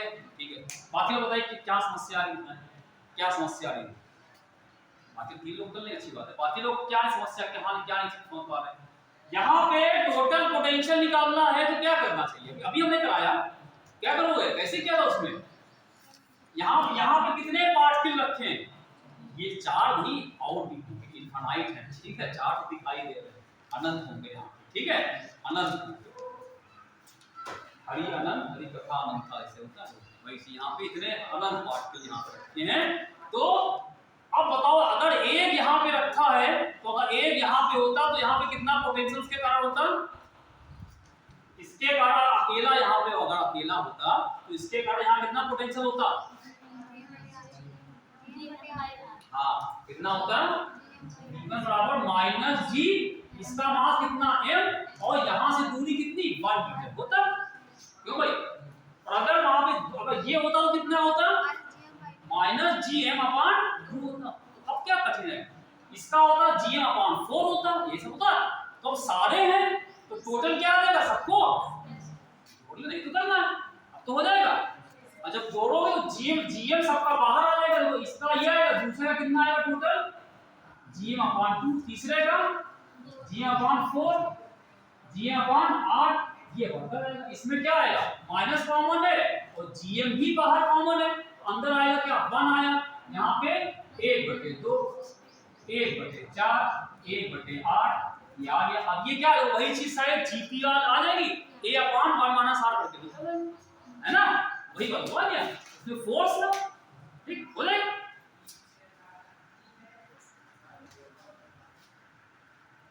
आंसर आएगा इसका, आंसर ऑप्शन देखो हम भेज देंगे, ठीक है, -4g आएगा इसका आंसर, -4g, तो 5g आ गया ना, 4g तो ये है भैया। अब ये हम लोगों ने समझ लिया कि अलग अलग पार्टिकल यहाँ पे रखे हो, एक यहाँ एक यहाँ एक यहाँ रखा, तो टोटल पोटेंशियल निकालना हो तो सबके पोटेंशियल का सम, ठीक। लेकिन आप वही चीज से पहले कहा था, अगर मान लो मास पूरी जगह डिस्ट्रीब्यूशन, जैसे एक यहाँ पे अलग अलग रखा हो तो आसान था, सबका पोटेंशियल निकाल के जोड़ लेते थे, लेकिन अब मास एक जगह अलग अलग नहीं है, फैला हुआ, ठीक है, फैला दिया, ठीक है, जैसे कोई चीज आपने लिया, कोई लिक्विड वगैरह है आपके, उसमें गिर गया और फैल गया, फैल गया, ठीक है, वैसे यहाँ मास फैला, वैसे टेबल है ये मास फैला, तो इसके कारण अगर पोटेंशियल निकालना तो क्या करेंगे, फिर वही चीज का छोटा सा टुकड़ा लेते हैं, सेगमेंट डीएम, उसके कारण निकालोगे और सबके कारण निकालेंगे इंटीग्रेट करके, ठीक है, वही तरीका होगा, ठीक है। अब उसमें से हम आसान वाला आपको बता रहे हैं, अगर जैसे हम लोग ने स्फीयर वाला पढ़ा था, स्फीयर के कारण फील्ड पढ़ी थी, वैसे स्फीयर के कारण पोटेंशियल निकालना तो कैसे निकलेगा, ठीक है, तो वो देख लेते हैं उसका फॉर्मूला क्या है, और फिर सॉलिड स्फीयर, हॉलो स्फीयर, वो अभी हम लोग समझते हैं, फिर आगे बढ़ते हैं, फिर देखते हैं क्या है।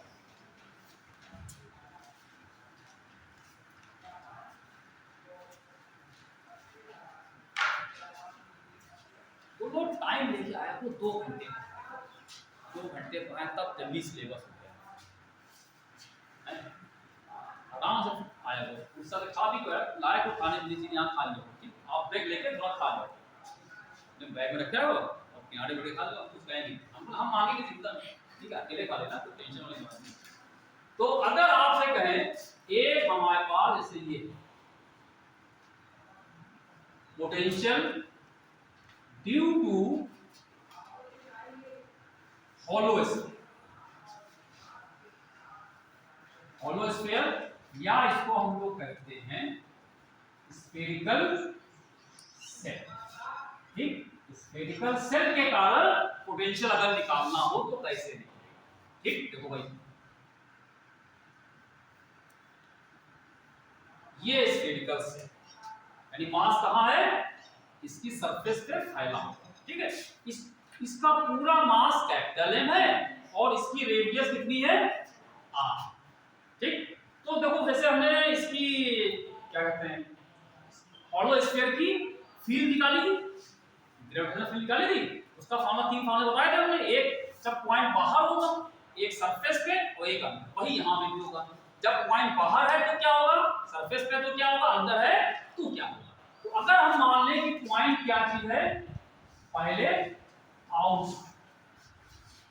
आउटसाइड द सेल, अगर पॉइंट सेल के बाहर, अगर सेल के बाहर हो, मान लो ये इसका सेंटर है और यहां से ये बाहर कहीं यहां पे है, और वो जो है इससे इसके सेंटर से r दूरी पे, ठीक है, तो वहां पे पोटेंशियल निकालने का वही तरीका होगा जो उसमें था। जैसे उसमें क्या करते थे, हम पूरा मास सेंटर पे मान लेते, वही यहां करेंगे, हम मान लेंगे पूरा मास कहां पे आ गया, सेंटर पे। अब सेंटर पे अगर कोई पॉइंट मास होता है तो उससे r दूरी पे पोटेंशियल का फॉर्मूला क्या होता था, v बराबर ये फॉर्मूला आता है, ठीक, क्लियर। अगर पॉइंट बाहर है इसके, तो हम इसके पूरे मास को इसके सेंटर पे मान लेंगे, और जब सेंटर पे मास आ जाएगा तो उससे r दूरी के पोटेंशियल का ये फॉर्मूला अभी हमने पढ़ा, वही फॉर्मूला यहां लग जाएगा, ठीक है, कोई कंफ्यूजन नहीं। इसका मतलब जैसे r को बढ़ाते जाओगे v क्या होगा, ठीक, और नेगेटिव में है। अच्छा, फिर अगर हम कहें दूसरा पॉइंट, अगर यही पॉइंट क्या आ जाए ऑन द सेल, अगर ये पॉइंट आते आते आते आते कहां आ जाए, इसकी सरफेस पे आ जाए, ठीक है, सरफेस तो क्या हो जाएगा, इस फॉर्मूले में क्या रखोगे, r कर दो, जो r था स्मॉल r, जो इसकी ये दूरी आ रही थी स्मॉल r, ये जो दूरी थी वो कैपिटल R, ये रेडियस हो गई, यहां तक इसकी रेडियस r के बराबर हो जाएगी, ठीक है। तो क्या आ जाएगा फॉर्मूला, v बराबर -gm अपॉन ये r आ गया, ठीक, ये सरफेस पे आ, क्लियर। अच्छा, फिर अगर आप यही पॉइंट अगर हम आपसे कहें नंबर 3, इनसाइड द सेल, अगर ये पॉइंट अंदर आ जाए, मतलब ये यहां पे आ जाए, इसके अंदर, चाहे यहां पे देखो, उसमें क्या था, ग्रेविटेशनल फील्ड में क्या हो रहा था, जब अंदर आता था क्या होता था, जीरो होता था, वहां E जीरो हो जाता था, यहां पे जीरो, यहां पे V जीरो नहीं होगा, और यहां पे जो V अंदर होता है वो कांस्टेंट होता है, और कितना होता है, जो सरफेस पे होगा वही अंदर होगा, और वो पॉइंट इसके अंदर कहीं पर भी, चाहे यहां कहीं हो, हर जगह उसकी वैल्यू कांस्टेंट रहती है, और कितनी कांस्टेंट होती है, जो कि सरफेस पे, ठीक है। अंदर क्या होगा, अंदर हो जाएगा v बराबर -gm upon r, constant at each point, her point पे कांस्टेंट, ठीक है। ये थोड़ा सा अंतर है, बाहर तो वही होगा कि मास को हमने सेंटर में मान लिया, सरफेस निकालना है तो भी सेंटर में मान लिया, लेकिन जब अंदर कह दोगे तो पोटेंशियल वही होगा जो इसकी सरफेस पे था, और वो हर जगह पे, क्लियर। अब देखो पोटेंशियल का ग्राफ कैसा आएगा, अगर हम ग्राफ बनाना चाहें तो हम ग्राफ अगर बनाना चाहें तो देखो इस तरीके से यहाँ पे V लेंगे और यहाँ पे R, ठीक है, यहाँ पे V ले लेंगे और यहाँ पे R ले लेंगे। तो अभी हमने क्या बताया, जब हम इसके अंदर चलते हैं तो पोटेंशियल क्या होता है, कांस्टेंट। तो कांस्टेंट मतलब ये यहाँ पे यहाँ से यहाँ तक क्या आएगा, ये पूरा हर जगह कांस्टेंट बना। कितना कांस्टेंट है ये, माइनस gm/r, ये कांस्टेंट है। और जब सरफेस पे आएंगे तो भी माइनस gm/r बना, वही बना होगा। और सरफेस से जब आगे बढ़ेंगे तो क्या होगा, इसको r को जब बढ़ाते तो अब ये फार्मूला काम करेगा, और इसमें r जब बढ़ता तो क्या होगा, घटेगा, मतलब इसका मैग्नीट्यूड घटेगा, ठीक है। तो ये क्या होगा, अब यहां से क्या होने लगेगा, ये यहां से घटेगा, ये ठीक है। ये स्फेरिकल सेल के पोटेंशियल का ग्राफ हो सकता है, इस ग्राफ को ऊपर से बना दिया, ऊपर से मतलब क्या होगा, माइनस लेके प्लस लेके कर देंगे, प्लस कर दोगे तो ये यहां से आ जाएगा, यहां से कांस्टेंट और यहां से, ठीक है भाई। तो ये ग्रेविटेशनल पोटेंशियल है होलो स्फीयर का या स्फेरिकल सेल का, कि इसके अंदर हर जगह पे कांस्टेंट, और कांस्टेंट कितना वही होगा जो उसकी सरफेस, ठीक है, क्लियर। अच्छा देखिए, इस पे कोई सवाल हो तो पहले एक दो सवाल करते हैं फिर आगे बढ़ते हैं।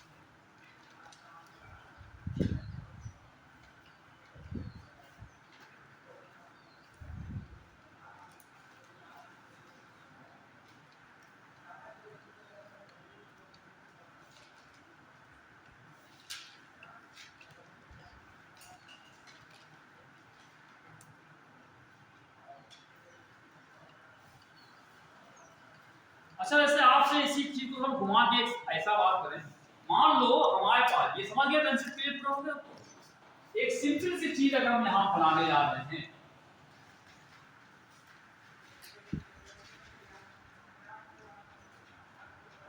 एक सिंपल सी चीज है, मान लो कि हमारे पास,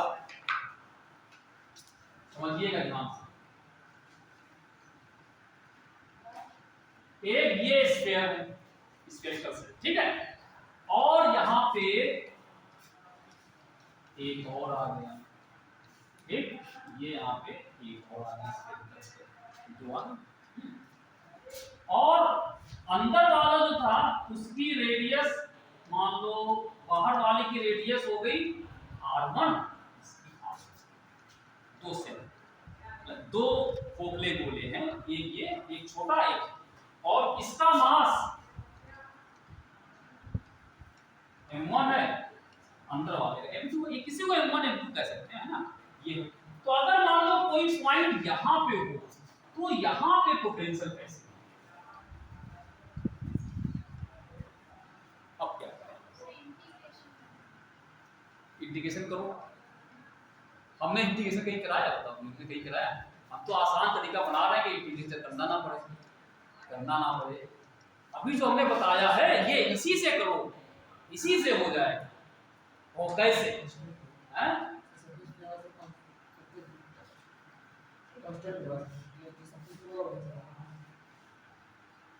दो बोले हैं, दो देखो,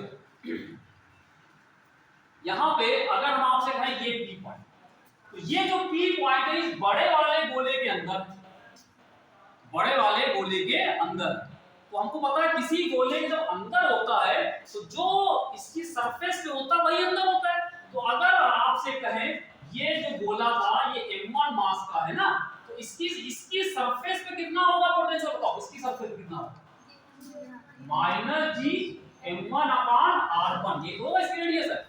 तो इस गोले के कारण पोटेंशियल जो यहाँ पे होगा वो इतना होगा, क्योंकि जो सरफेस पे वही अंदर होगा इतना, क्योंकि इसके अंदर है, तो हमने कहा जिसके अंदर होगा उसकी सरफेस पे जो होगा वही अंदर होता है, ठीक। अच्छा, लेकिन ये वाला पॉइंट इस गोले के बाहर भी तो है, इसके बाहर है, तो अब इस गोले के बाहर अगर कोई पॉइंट होता है तो वहां पे क्या होता है, जब इसके बाहर, अब इसका मास m2 हो गया, इसके बाहर अगर कोई पॉइंट अगर लेंगे तो वहां पर कैसे निकालते हो, हम हम इसका मास यहाँ पे मान लेते हैं और इससे r दूरी पे निकालते। तो मान लो इसकी यहाँ से दूरी अगर हम कहते हैं ये r दूरी पे है, तो इसके कारण कितना हो जाएगा माइनस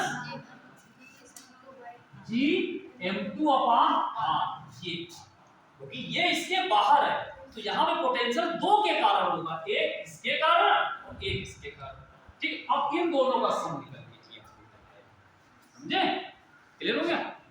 तो कुछ नहीं, इंटीग्रेशन से कुछ सिंपल सा है, ऐसे करना होगा कि जिसके अंदर होगा वहां पे पोटेंशियल उसकी सरफेस पे जो होगा वही उसके कारण, और जो अंदर वाला था उसके बाहर था तो उसके कारण मास यहां आ जाएगा। ठीक है, अब इस पे एक सवाल हम और आपको कराते हैं।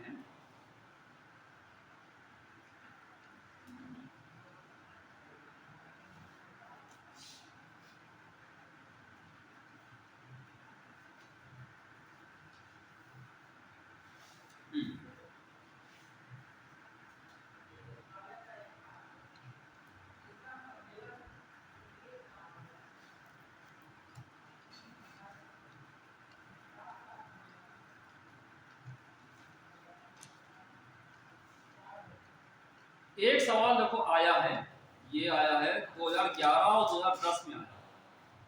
ठीक है, बहुत बढ़िया सवाल है। अ पार्टिकल, ये हटा दो पहले इसको डालना।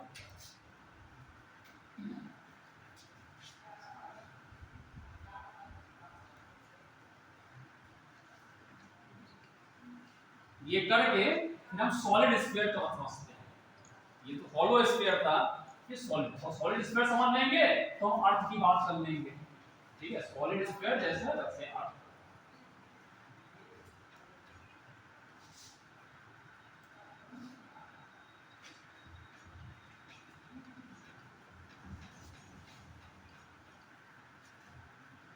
आप थोड़ा टाइम जो देना, थोड़ा सा चेक कराना ये वरना कल हो नहीं पाएगा। A particle of mass m, capital M, a particle of mass capital M is situated at the center of a spherical cell of same mass and radius a. A particle of mass capital M is situated at the center of a spherical cell of same mass and radius a. ठीक, the gravitational potential at a point situated at a by 2 distance from the center will be, the gravitational potential at a point situated at a by 2 distance from the center will be माइनस, पहला option है माइनस 3gm upon a, number दूसरा है माइनस 2gm upon a, number तीसरा माइनस gm upon a, fourth है माइनस 4gm अपॉन a। ये सवाल समझे? क्या सवाल है?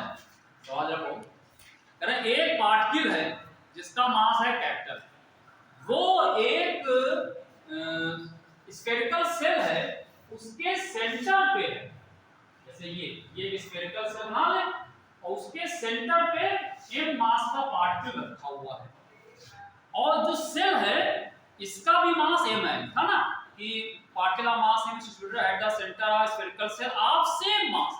जो स्फेरिकल सेल है उसका भी मास सेम है, यानी इसका सेल का भी मास m है, और इसकी जो रेडियस है वो कितनी है? रेडियस कितनी है? ये कितनी है? a रेडियस है। तो कह रहे हैं कि the gravitational potential at a point situated at a by 2 distance from the centre, centre से a by 2 की दूरी पे अगर आप आइए, a by 2 कहां पे आएगा? इस a का आधा आएगा, यहां पे अगर कोई पॉइंट मिले तो यहां पे ग्रेविटेशनल पोटेंशियल कितना? यहां पे ग्रेविटेशनल पोटेंशियल कितना होगा बताओ?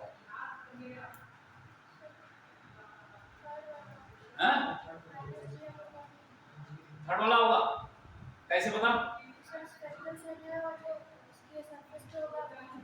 वाह वेरी गुड, बिल्कुल बिल्कुल सही है, वो तब है जब ये ना होता।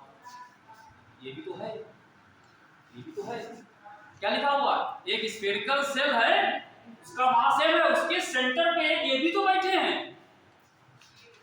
यही हम जानते, यही बोलेंगे आपको, यही बोलेंगे। देखो सवाल फिर से पढ़ो, इसमें लिखा a particle of mass m is situated at the center of at spherical cell of same mass।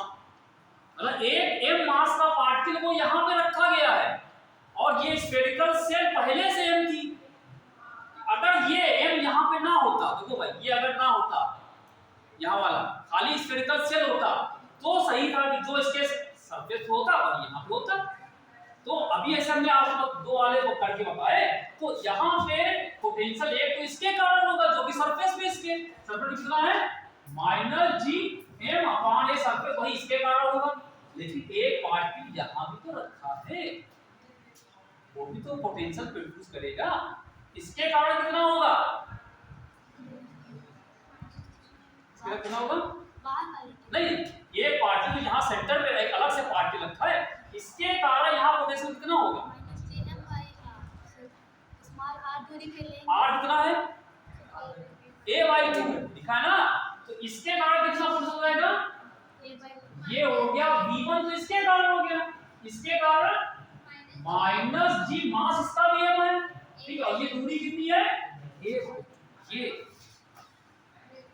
ठीक है, इसके कारण इतना और इसके कारण भी तो आएगा, तो दो आ जाएंगे। अब इनको ऐड करो, समझे भैया, ये कंफ्यूज करने के लिए कर दिया है, आसान थी ना, डॉक्टर बन जाओगे इसमें, नहीं डॉक्टर बनो, हाँ क्या होगा, हाँ तीनों जुड़े 3, ये बात है, तो जोड़ोगे तो -3 -2 जीएम और ये -2 -3 है, ठीक है, ये ऐसा।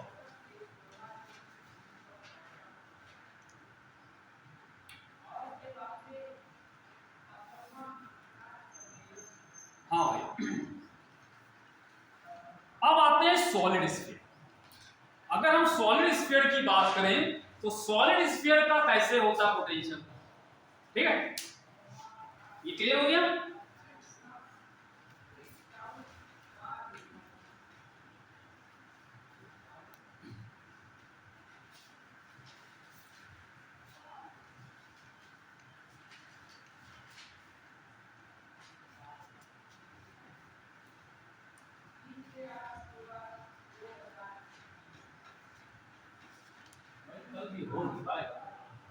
सैटेलाइट भी कराना है, इसके वेलोसिटी भी कराना है, और उनको रुक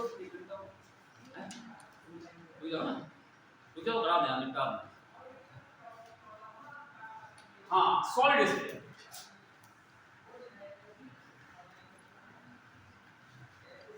तो सॉलिड स्फीयर में क्या होगा, मास इसमें अंदर से लेके बाहर तक फैला होगा हर जगह पे। जैसे हमारी अर्थ क्या है, गोला गोला है, नहीं गोला है लेकिन सॉलिड है ये, ठीक है, इसके अंदर भी है सब, खाली नहीं, हवा नहीं इसके अंदर, ठीक है, तो सॉलिड।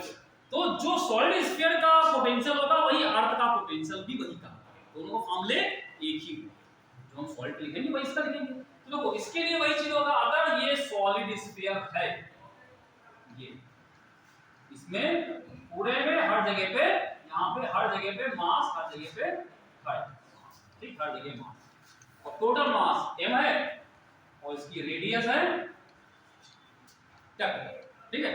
तो इसके लिए वही काम करते हैं, पहला आउटसाइड, अगर कोई p पॉइंट इसके बाहर हो, कोई p पॉइंट इसके बाहर, इसके देखो बाहर वाले मामले वही रहेंगे, तो इसमें भी हम पूरा मास कहां मान लेंगे, सेंटर पे, तो उसके कारण जो पोटेंशियल निकलेगा क्या आ जाएगा, -Gm अपॉन r, मतलब उस p पॉइंट की इसके सेंटर से जो भी दूरी होगी, तो ये वही फार्मूला है जो स्फीयर से, तो दूसरा भी वही रहेगा, ऑन द सरफेस। अगर ये p पॉइंट इसकी सरफेस पे आ जाए, यहां पे सरफेस पे आ जाए, तब क्या हो जाएगा, तब स्मॉल r क्या हो जाएगा, कैपिटल R, तो V बराबर माइनस जी एम अपान, ठीक। मतलब ये अभी फॉर्मूला वही आ गया तो स्फेरिकल से लिखा था, ठीक। जैसे हम लोग ग्रेविटेशनल फील्ड निकालते वहां भी ये था कि हम पॉइंट मास को सेंटर में मान लेते थे। अब लेकिन अंदर वाला जो फॉर्मूला वो देखिए, हम फॉर्मूला आपको यहाँ पे लिख रहे हैं, थोड़ा सा याद करना पड़ेगा। इनसाइड द, ये फॉर्मूला आता है minus G M upon R cube और यहाँ पे 3/2 आर स्क्वायर माइनस 1/2 आर, ये ठीक।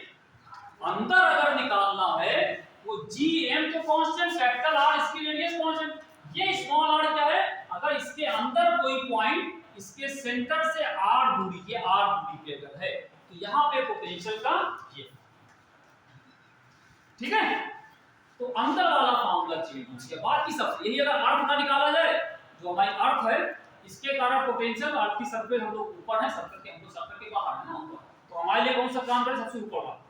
हम यहाँ पे हैं, हम थोड़ा सा देखो माइनस जी एम अपान, जबकि अर्थ की सरफेस पे तो वहां पे होगा दूसरा वाला काम, जी एम अपान, और इससे थोड़ा ऊपर उठने लगे, हवा में उठने लगी, ठीक है, हवाई रात में उठके जा रही है, ठीक है। वहां पर minus G upon small R हो जाएगा, और अगर गड्ढा खोद के अंदर घुस जाए, कुआं खोदें अंदर जाए, तो हमारा फोटो कितना हो जाएगा, 20 का, ठीक है।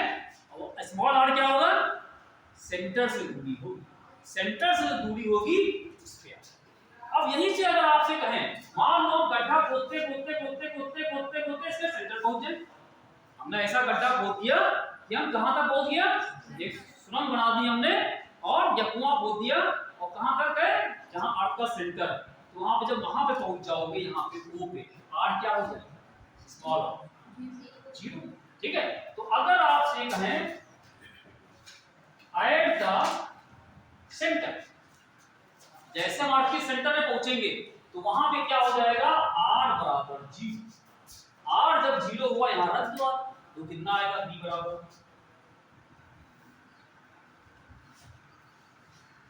और ये आएगा b/2 r, एक स्क्वायर एक क्यूब है तो यहाँ पे एक आर बचेगा, है ना, तो ये आ जाएगा माइनस जी एम, और एक आर यहाँ बचेगा, और 3/2 ये, ठीक है। इसका मतलब सेंटर पे कितना आ रहा है, -3/2 3gm अपान 2r,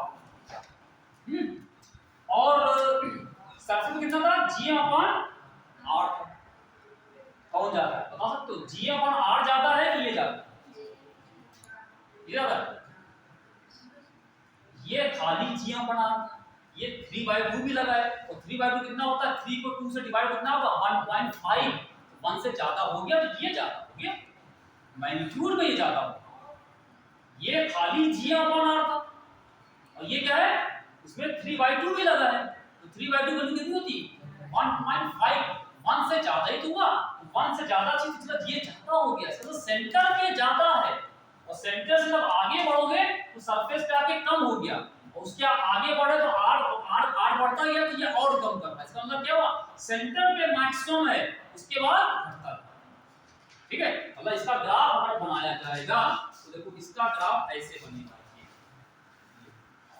यहाँ पे ये अर्थ है,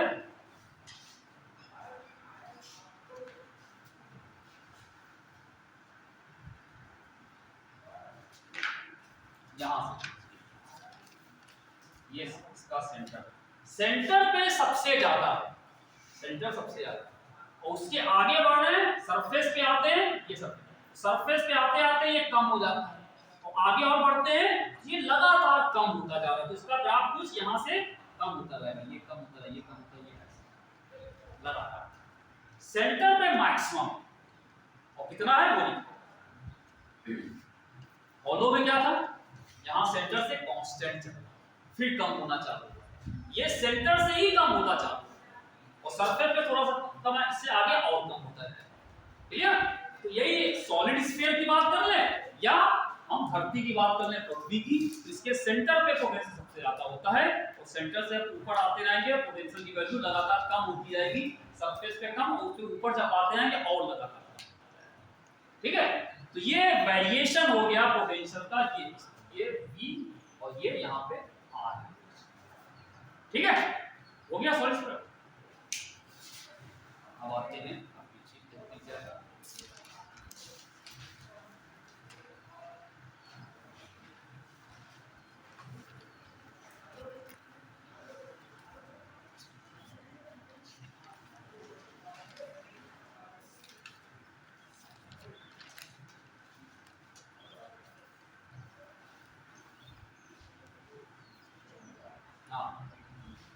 अब एक छोटी चीजें हैं, जरा जल्दी कर लेते हैं, फिर हम आते हैं पोटेंशियल एनर्जी पे। एक रिलेशन है कि ग्रेविटेशनल फील्ड और ग्रेविटेशनल पोटेंशियल पे, ये करा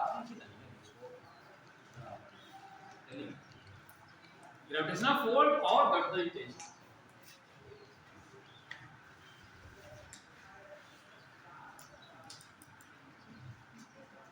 शायद हमने आपको एक जगह कहीं पे बताया था, जहां पे हमने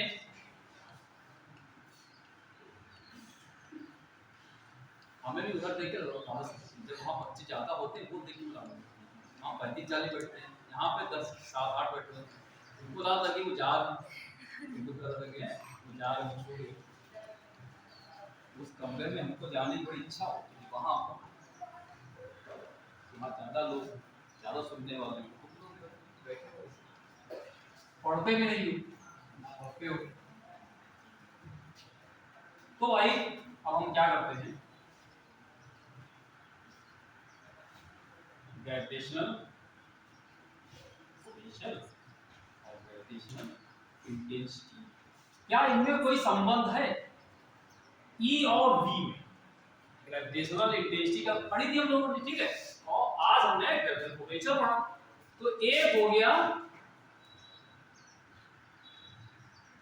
ग्रेविटेशनल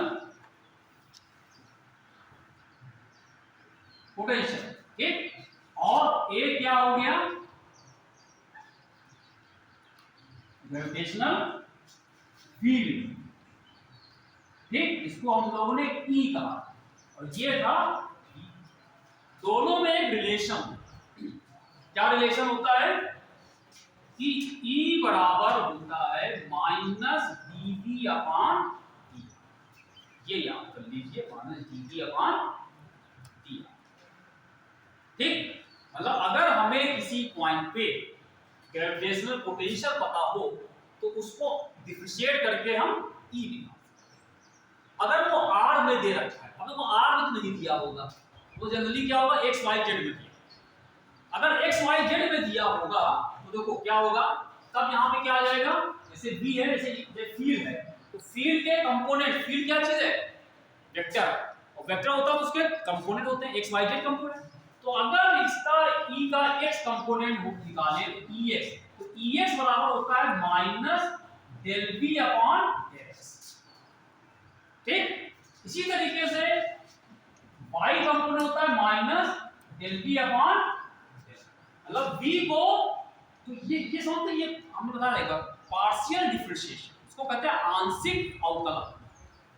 अवकलन पता है dy/dt, ये तो पता है। ये इसमें ये टोटल डेरिवेटिव है, ये आंशिक, आंशिक मतलब पूरी तरीके से नहीं किया। इसका मतलब क्या हुआ, इसका मतलब ये होता है कि इसमें हम v को हम x के रिस्पेक्ट में करेंगे, लेकिन अगर इसमें y और z अगर आता है तो उसको हम कांस्टेंट, ये इसका मतलब क्या हुआ, v को y के रिस्पेक्ट में करेंगे, लेकिन अगर उसमें x और z आते हैं वो कांस्टेंट, ठीक है। इसी तरीके से ये जो होता है, इसका z कंपोनेंट होता है -del v अपॉन, इसका मतलब v को z के रिस्पेक्ट में डिफरेंशिएट करिए, और अगर x और y मिल जाए उनको कांस्टेंट, मतलब उनको छेड़ो नहीं, कांस्टेंट मान लो उनको, ठीक है, वो बैठे रहो, कोई बात नहीं, हम उनको डिफरेंशिएट नहीं करेंगे, हम खाली z वाले से निपटने आए हैं, z को डिफरेंशिएट। यहाँ पे क्या होगा, खाली y को करेंगे, x y अगर x और z मिलते हैं उनको हमें कुछ छूना छाना नहीं है, डिस्टर्ब नहीं करना, उनको वैसे कांस्टेंट और ऐसे, ठीक है। ये होता है इसके कंपोनेंट निकालने का, x कंपोनेंट, y कंपोनेंट और z कंपोनेंट निकालने का। और अगर टोटल अगर फील्ड निकालनी है तो क्या करोगे, ये कैसे निकलेगी, ये निकाल फाइव निकाल दिया, फिर ई वाई को जे से कर दिया और ई जेड को ये बताया हमने, जो गठन फील्ड होगी वेक्टर होगी, इस वेक्टर के कंपोनेंट्स होंगे, ई एस कंपोनेंट यहां से आएगा, ई वाई यहां से आएगा, ई जेड यहां से आ जाएगा और इस तरीके से टोटल फील्ड यहां पे निकाल, ठीक है। और अरे रुक जाओ, पकड़ा खान छोड़ देंगे, पकड़ तो ले, पकड़े नहीं आते लोग, पकड़ में तो आए किसी दिन। अच्छा एक सवाल बता दो, वो एक सवाल ये दिया हुआ है इसमें कि फाइव, ये फाइव नहीं, ये लिखा है b बराबर, यार ऐसे सिलेबस नहीं हो पाएगा सही, बड़ा मुश्किल है काम, हमें तो 2 दिन लगे कराने में। चलो ये b बराबर ये दे, b बराबर ये दिखा हुआ है, तो करें फाइंड e और at x equal to 6, x equal to 6 पे e निकाल, ये क्या है b को दे रखिए तो उससे e निकालना है, लेकिन e कहां निकालना है, x बराबर 6 पे निकालना।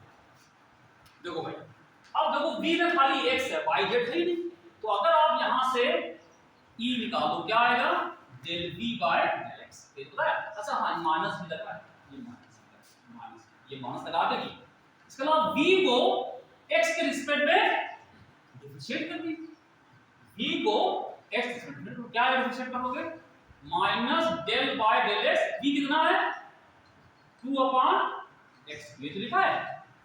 अब ये कितना है minus del upon del x, ये कितना होगा 2x की पावर माइनस ये ऊपर चला जाएगा, ये ऊपर गया x माइनस क्यूब हो गया। अब यहाँ पे 2 क्या कांस्टेंट है, इसको बाहर कर लीजिए, -2 del by del x, x की पावर, अब इसका फार्मूला बता चुके कि x की पावर n का क्या होता है, n x - 1, n नीचे जाता है, ये फार्मूला बताया हमने कि अगर x की पावर n है, इसको अगर डिफरेंशिएट हो क्या आएगा, n इधर आ जाएगा और x की पावर a कम, वही यहां पे आ जाएगा, -2 ये लगा हुआ है, इसका इंटीग्रेशन डिफरेंशिएशन -3 को हमने वो यहां लिख लिया और ये इसकी पावर जो -3 थी उसमें 1 माइनस कर दो, n यहां आया 1 पावर, n यहां पे, ये हम पहले करा चुके हैं, ये हमको बार-बार बनाना पड़ता है, कितना आएगा माइनस माइनस प्लस हो गया और 6x की पावर -4, ये आ गया, ये x के टर्म्स में आया, ये e की वैल्यू आ गई 6x, लेकिन फिर कह रहे हैं e की वैल्यू x 6 पे निकालो, तो क्या करोगे इसमें x जगह पे 6 रख देंगे, ठीक है। तो क्या करेंगे इसमें आए x 6 क्या हो जाएगा 6 और ये x से क्या रखो, x से 6 को माइनस, यानी 6 अपॉन ये नीचे आएगा 6 की पावर 4 और ये 6 की पावर 4 का मतलब क्या हुआ 6 * 6 * 6 * 1 से कैंसिल हो गया, कितना आएगा 6 6 से 3 बार तुम कर दो, ठीक, और 36 को 6 से और मल्टीप्लाई कितना आएगा,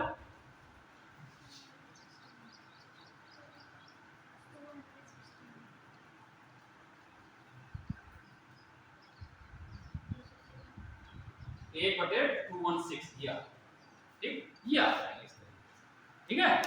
तो ये होता है, इसको डिफरेंशिएट करके हम लोग पोटेंशियल अगर दे रखा होगा तो हम इलेक्ट्रिक फील्ड को निकाल 1/216, ठीक है। तो ये है इस तरीके से। अब एक सवाल आपको हम कह रहे हैं करिएगा, ठीक है, क्योंकि भाई वो कह रहे हैं छोड़ दे, ठीक है, तो भाई ठीक है छोड़ दे, ठीक है, वरना छोड़ देंगे नहीं, ठीक है। तो देखो इसमें एक दे रखा है ये v बराबर x square minus y square,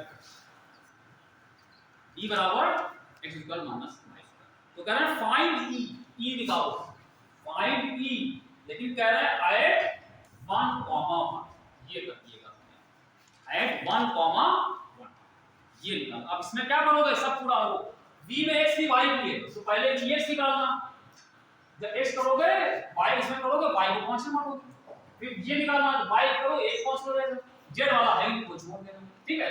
फिर क्या करोगे e निकालना, फिर है ex i y z कर लिया, याद रहेगा क्या कर लेना। उसके बाद क्या करोगे, जहां पे x x और y हो गए, x जगह 1, y जगह पे 1 रख करके निकाल। ठीक है, कर लेंगे। पहले तीनों यहां निकलना वाला, तो ये अभी हमने हटा दिया यहां पे। ex बराबर minus del p by del x। इसको विद रिस्पेक्ट टू x करोगे तो ex आ जाएगा। क्या है, मान सिर्फ 2x आएगा, माइनस 2x। y कांस्टेंट रहेगा, जब कांस्टेंट होगा वो 0 हो जाएगा। फिर जब विस्कर करोगे माइनस 2y आएगा, x 0 हो जाएगा। फिर देखना यहाँ पे ex i ey z i करके इसमें x y की जगह पे x जगह 1 रखना, y जगह पे 1 रखना।